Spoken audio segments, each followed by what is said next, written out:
Growing the willows is all part of the craft, so the basket makers would not only make baskets, but during cutting season, after leaf fall, they go over to the willow beds at Borough Castle and cut willows, stack them to dry, grade them. So there's a lot of work involved before you sit down to make baskets.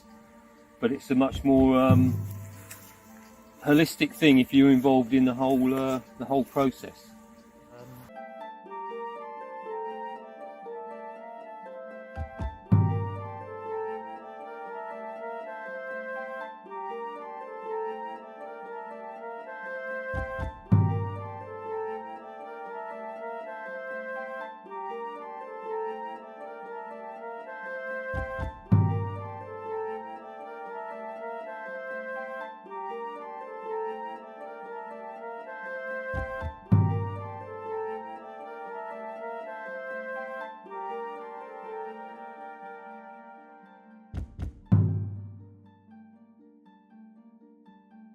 I tend to use barked willows because you get much more texture and colour variation than using, say, buff willow or white willow. But you know, there are pros and cons to each. Obviously, buff willow takes a lot less time to soak. Barked willows maybe a couple of weeks for some varieties, but they don't dry out. Barked willows don't dry out as quickly, so you have more time to use them.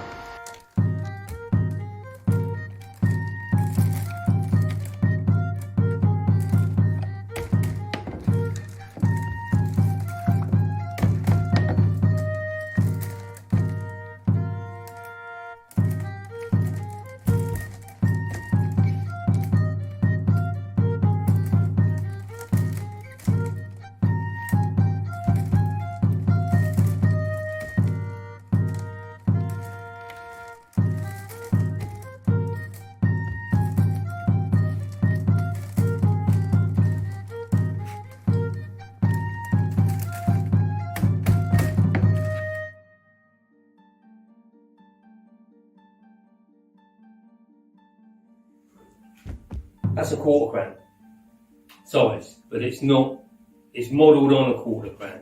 In the old days you'd have slats of wood actually by the handle, and you'd have a stamp on the wood with the first and last letters of the town they were made in, and a government stamp to say that it was made to the measure. And one way of testing, when the measures man came round, he put his thumb here between the bi-stakes. If his thumb went through, it would be it wasn't suitable, because the herring would fall out. So years ago, when I first went to Birds to have a look round, I think he had 14 or so basket makers there at that time.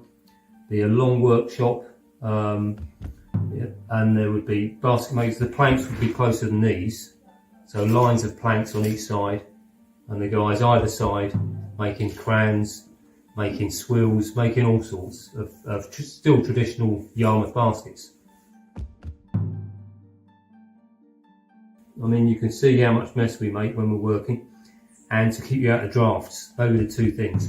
But also, working at the end of the plank, you're working here and you're not scuffing your knuckles. If you're working directly onto a concrete floor or onto a wooden floor, you know by the work that we've done together, you're working like this, you're scuffing your knuckles, so you often work at the end of the plank. So it's a better working position. In Yarmouth, at Stanley Bird's factory, yes, that's the right name, isn't it? Stanley Bird's. We would make things like waste paper baskets, a basket that would go over your arm. Then we would make one in the shape of a bottle that could become a light. You'd put a light in it. Also a fruit bowl. Yeah, there was quite a few projects, maybe 4 or 5. I'm trying to remember them all. Yeah, I've told them about the light. Yeah, 4 or 5 projects they teach us. But the basket, when I was very small, I can see, because my mother used the basket bag, go to the market. And that time, no plastic. Next thing. And only put all the food into the basket. And went home and they just clean the basket. It was very easy. No need to use the plastic paper. No need to use everyone. Just clean and put on the dry and cool place. That's finished. Yeah. So I guess nowadays the environment is very dirty and pollution. If we can use the basket, it can okay and save the world.